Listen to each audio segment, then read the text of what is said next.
Toilet breaks, how are they handled? I mean, it's freezing cold. How, as a man in particular, do you Yeah, cope? toilet breaks are handled extremely rapidly, and you tend to get a sort of a technique down. Everyone has their own way of doing things, of course. Um, the most obvious technique for the more straightforward toileting requirement, let's say, is just turn your back to the wind and get on with it. Now, when you want to do something a little bit more elaborate, you do need more of a technique because that is actually a time when you are quite vulnerable.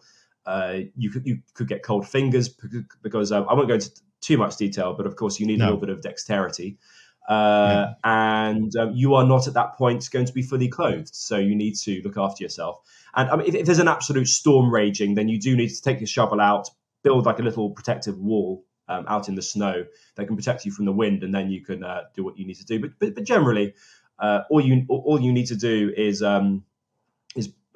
get yourself into a little bit of shelter and crack on. Actually, one tip that I will share is that we don't tend to take toilet roll from the outside of the roll. We tend to take it from the center, because from the center, as you pull, it comes out obviously in one sort of neat in one neat progression, and then you can simply rip it off and go, which means you can kind of do it one-handed, and so you can stick that down into the top of your jacket, and so you can have one hand steadying yourself with your shovel and the other hand doing what needs to be done. There are other tips I probably can share, but I think they're probably beyond the No. scope of That's the enough. podcast. That's enough. Thank you.